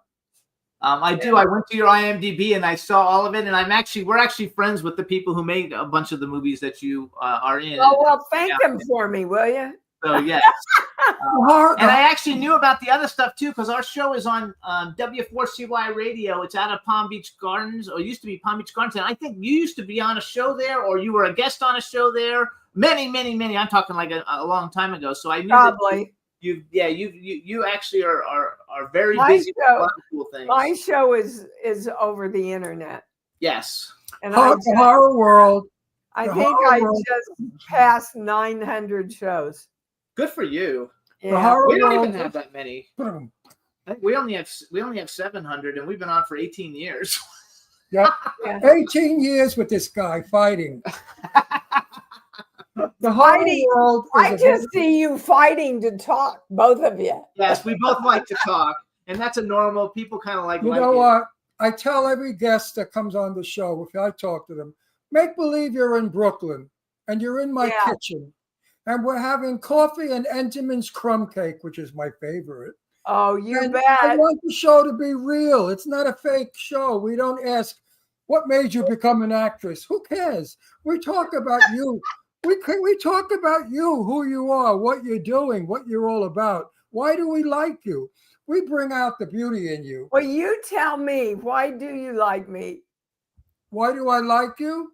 Yeah. I like you because you smile beautifully. Oh, And I that's like a you good because- answer. And I like you because you're beautiful. I don't like I don't like ugly people. No, it's terrible. Isn't it awful? If you're ugly, I look the other way when I talk to you. It's very disconcerting. But when they're beautiful like you, thin, beautiful, and smile, oh, I'm enjoying every minute. You know, I may be gay, but I'm not dead. Yeah, I got you, babe. From Love my is friend. love is love and fun is fun. I was You know? married for 16 years. I have 2 beautiful daughters. Good So for you. Yeah. I like you because number one, I'm a huge horror fan, and so I've seen every movie that you've been in. I'm friends with many of the people that have been co-stars with you in a lot of those movies. Actually, they've all been on the show. Jake Busey, I don't know, all kinds of people. They've all been on our show. But really, the reason why I like you is because I actually have met you a few times, and you were so You could tell she's sweet. nice. She You were is. so nice to all the fans, and I know that can be difficult because sometimes fans can be demanding and they want your attention, and it's a lot, to have 50 people pulling at you at every second of the day when you're at one of those. But I don't look at it that way. I look at it as a big exchange of love. It really is, and it Yeah. shows, and it shows, It and is. that's why I like you so much, though. Is because I've also gone to conventions, where I've seen, people, and they're not really all that friendly, unfortunately. So the Yeah. fact that you're so endearing, your fans makes fans love you even more, and, Even and more. your work, your body of work stands for itself. Thank And you. Jake, after 4,000 people that I've interviewed 4,000 celebrities. Dear God, I'm not that's lying. a lot. No, in our 14 years, over 4,000 celebrities. Plus, I Yeah. had a show before I went with Jimmy, was called Set the Record Straight, Yeah. where I interviewed Lauren Bacall, Betty Davis, Jane Russell, everybody that were my friends. So I've been interviewing for thousands of years. And I can tell right away if a guest is a creep or not. It's an instinct. And I immediately I get that. I get it. bonded with you. I like you. But I like you too. no, I've walked off the show a couple of times because we had bitches on. Really? Oh, Who yes. were they? He can't tell you who. No, I it is. can't. But the But funny no, thing they were is, evil. the people who have a beautiful body of work, who've really, had an amazing career like yourself, those people are always super nice. Steven, has had a great career. He's super nice. We've had some like reality show people, who are famous for 15 minutes, and I am telling you, they come across and they're just not nice. They're like you would think they think they're Yeah. like Angelina Jolie or something. I don't know, but And in defense of Betty Davis, everybody thinks she was bitchy and mean and nasty. No, Betty was none of those things. Betty had a weird sense of humor. And sometimes she'd make a joke that we didn't understand, but she did. And she'd laugh and then yell at us for not laughing at her joke. So Betty Davis was, I knew her as an old woman, of course, because she was much older than I. And she was a sweet old lady. I loved her a lot. Well, And- that's one person I would have loved to have worked with.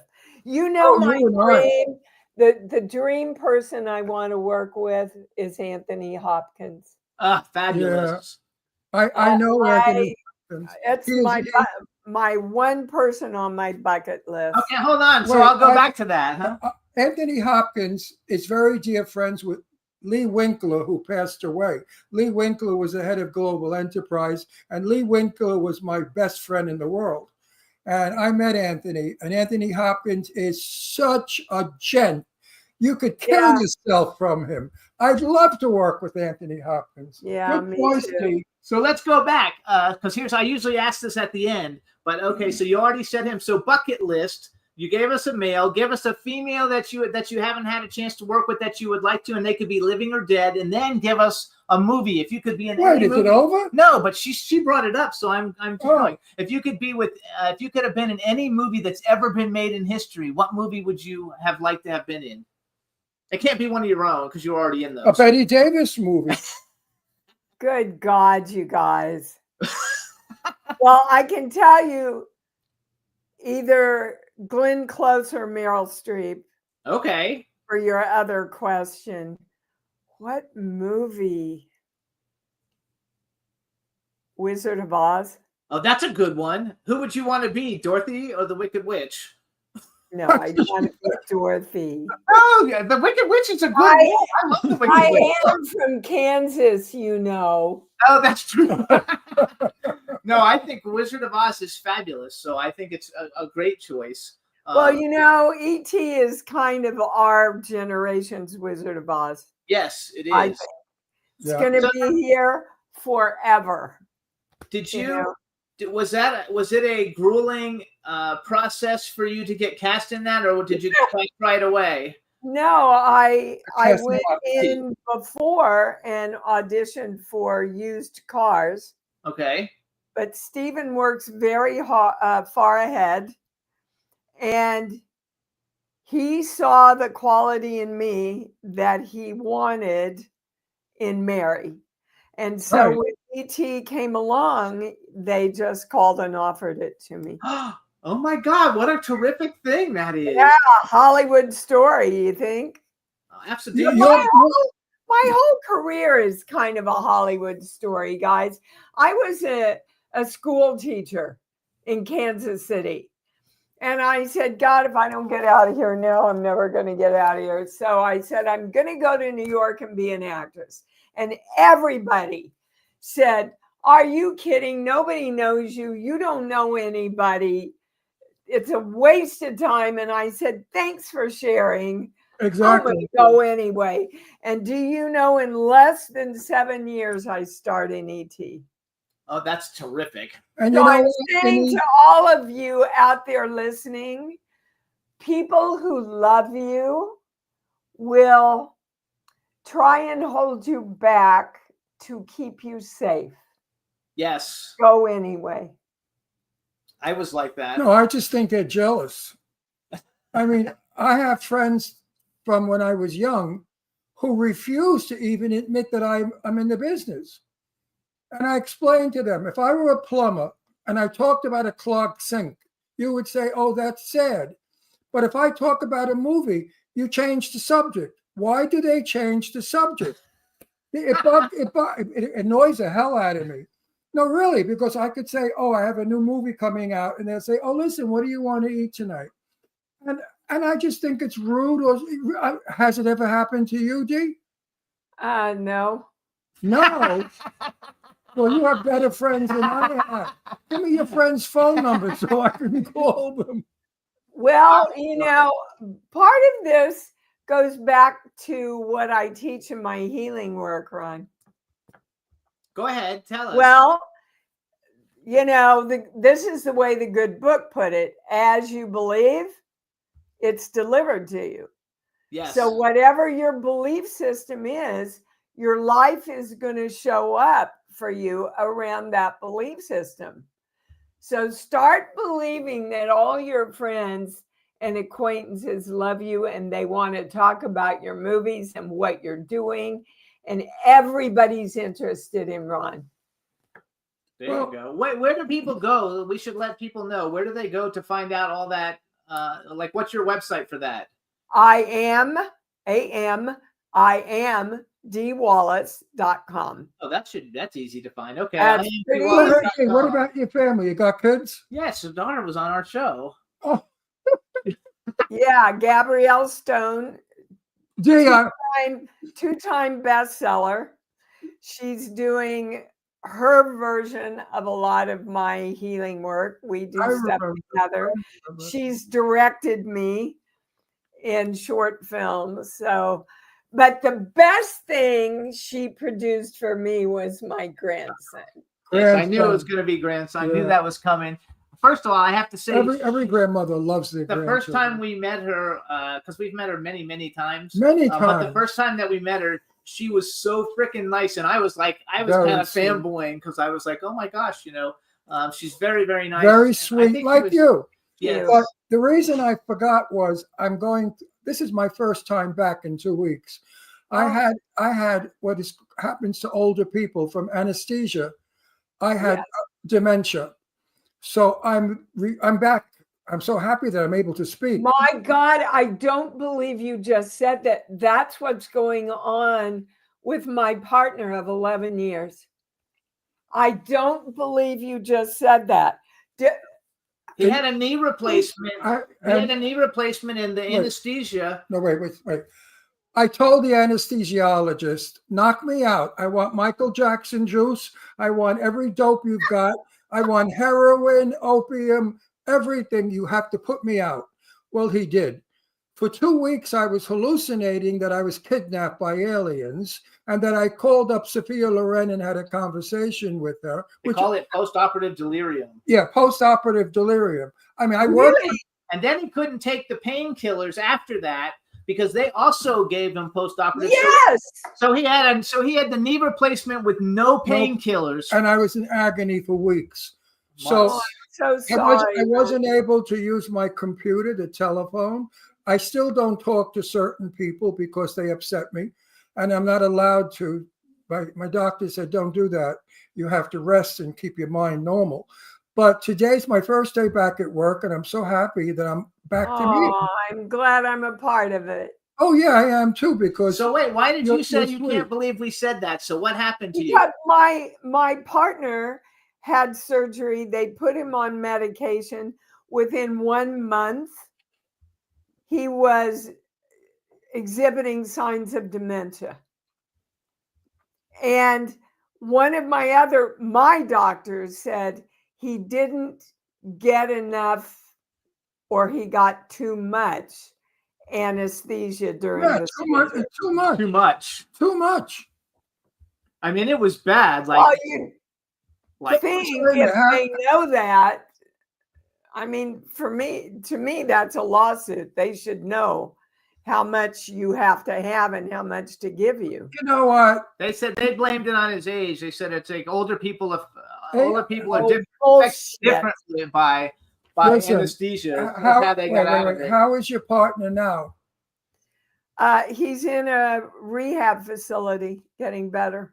Good. And We wish him only the tell best. him he will get better in time.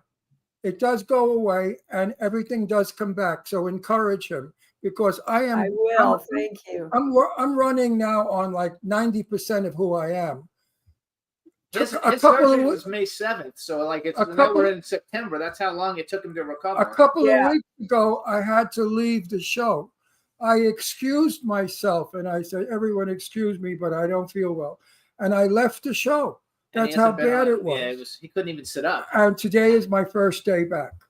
Well, So- I'm glad I'm here to witness it. And be gee, there. I am so glad I don't have a bitch there. I mean, really.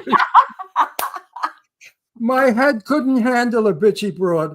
No, I wouldn't be able to handle being a bitchy broad. No, no, no. The woman that I threw off the show came on. She's a very famous singer, extremely famous In the UK. in the UK. She was loaded on cocaine.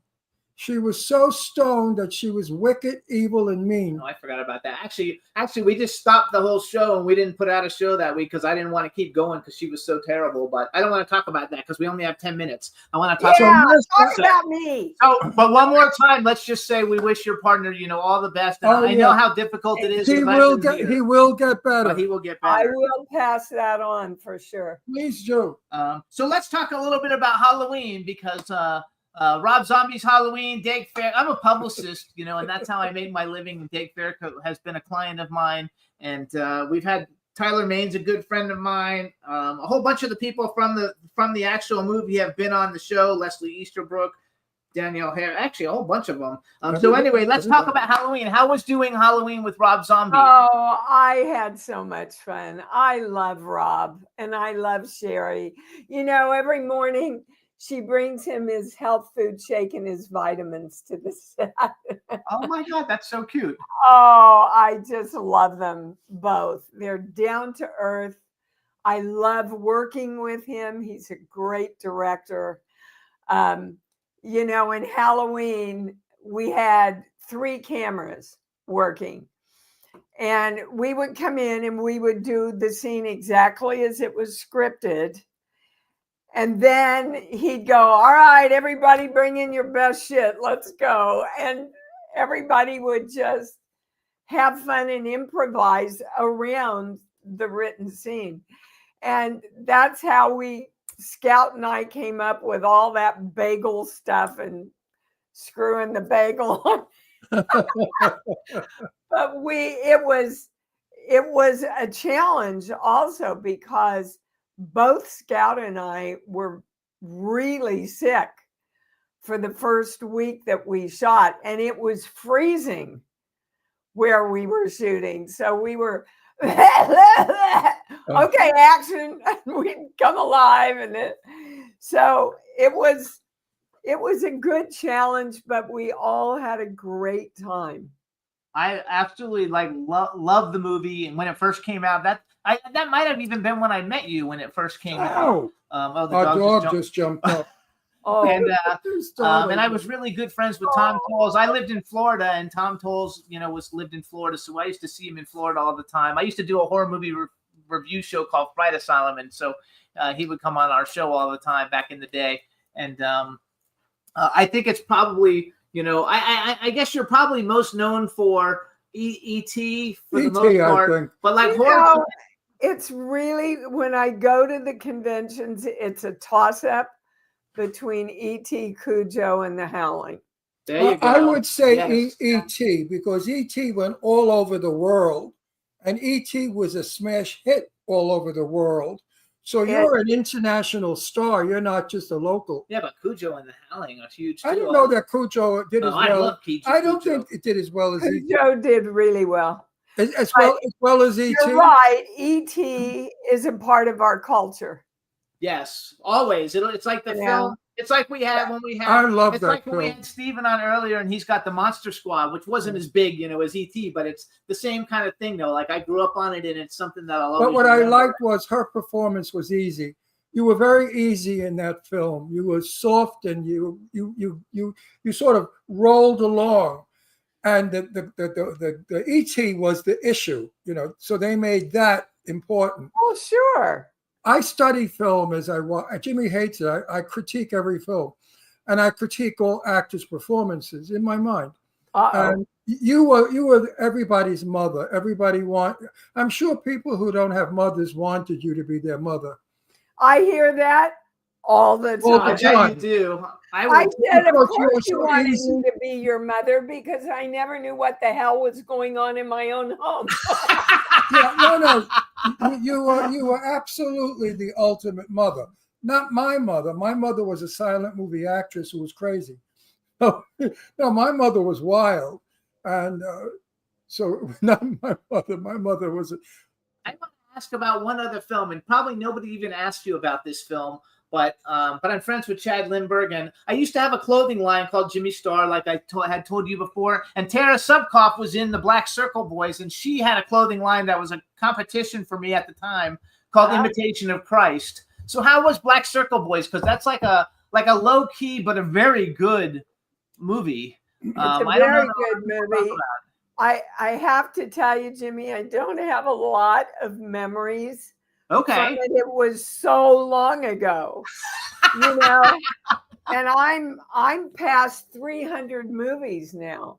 Actually, your IMDb, I wrote it down, has 461 credits between movies and television. And television movies, yeah, probably. So how was making television, you know, because you and same thing with Steven earlier, they don't have as many made-for-TV movies now like they did, you know. I missed that. We watch them all on Tubi, all the 80s movies on Tubi now. Yeah. But how was that getting to do those like movie of the week type movies all the time? Oh, I love them. I love them. And they were in the 80s where it was a time where women played a lot of victims, right? You bet.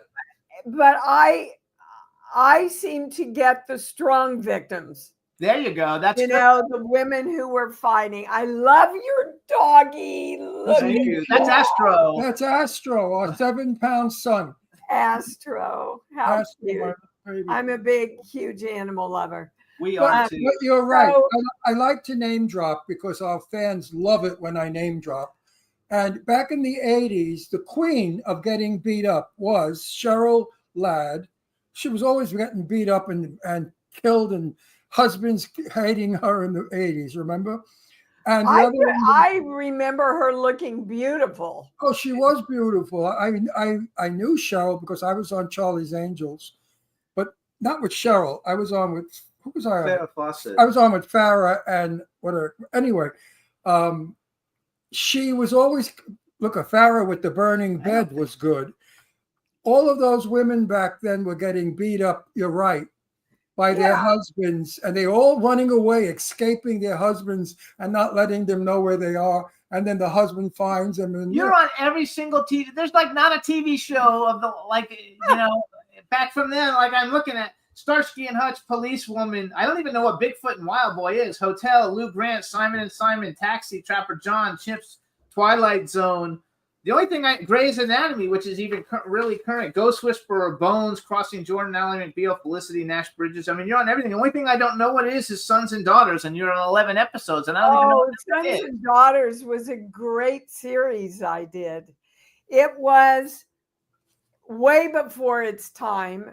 It was one of the live improvisation shows like The Office. Oh, wow. I didn't go back and watch that. It was the beginning of all of that. And it was such a great show. And you also did a movie called Shadow Play, and I'm only bringing it up because Ron was friends with Cloris Leachman, and Glenn Baggerly was in it, and Glenn Baggerly's a friend of ours from LA now. I miss Cloris so much. Yeah, she was so crazy. I loved her. 2 minutes. I was going to interview her in Florida, and she was at the hotel. And when I got to the hotel, the manager was in the hallway, and there was all furniture out in the hall. And I went in. I said, Cloris, what happened? So she was doing Schwung Wei. Feng Shui. And she took the furniture out and put it in the hall. So they threw her out of the hotel. I had to do her interview in the lobby. I love Cloris Leachman. Oh, she was was the name of someone who I adored. She was crazy, and I loved her. She was funny, crazy. Yeah. We had her granddaughter on the show. Cloris, I miss Cloris a lot. Yeah, she was this year, actually. Oh, I love. So what do you have coming up? We have like a minute left. First of all, you guys can follow Dee. She's on Instagram at the Dee Wallace. She's got all kinds of stuff going on. Don't want to forget, if you're in Texas, go to the Gala for Hope on 9/27. What movies do you have coming out next? Do you know off the top of your head? Oh my gosh. One of my favorites, it's a very weird title. It's based on an old legend called The Licked Hand. Okay. What is it? The Licked Hand. The Licked Hand. I'm very excited about this movie. I had a wonderful time shooting it with the director and the company. I when they offered it to me, I said, I have to talk to the director. And I said to him, you know, I don't know if I can do this anymore. It was kind of like another Cujo, energetically. And he said, Dee, we'll have a stunt person, we'll have a stand-in, whatever you need to do this role. And I agreed. So I went in. Do you know, you guys, I did almost all my own stunts. No, Oh, that's good. I did. that's not good. I did. And the best thing that came out of that movie is the proof that I've still got it and I can still do it. Well, you don't have to do that anyway. You definitely Yeah, got but wait a it. minute, don't do it, because I knew Burt Reynolds, and Burt Reynolds said to me he was so sorry he did all those stunts because he had more bones broken, sprains and stuff, and that's what caused. When's the licked hand coming out? We Burt, gotta go. Burt thought he was going to die before his time because of his First of all, I injury. want you to know the chat room loves you. Second of all, the licked hand, you guys, Yes, send me a message on Instagram when it comes out, and we'll promote it for you. And I come, will. back, come back on. And Come we'll back have on. you back. Back, We wanna- back, I know back, we're I here. would love Yeah. it, guys. So thank I you would so love much, it. Dee Wallace. You guys, she's Yeah. an icon. Well, Bye. Thank you so much. See you soon. Bye-bye. All right, everybody. Sorry we ran over, but the show's over. It was a great show today, you guys. Thanks so much to two guests. They were fabulous, and we'll see you guys next week. Stephen Mox Next week. and Dee Wallace. Bye, everybody. Jimmy, This is MC Alfie. and Ozzy. I'm just chilling, in the studio, sitting down and designing. Why every man them are thinking, what are we gonna be wearing? Yo, I'm a Liverpool MC, you can't test me. Big up the girls inside the party. Let's get down to crazy Jimmy. Big up myself and known as Alfie, the one and only, the Turkish MC. Always love the clothes of Jimmy. Bitch, I'm your one I wanna be. Jimmy Star, new celebrity. We'll take you out.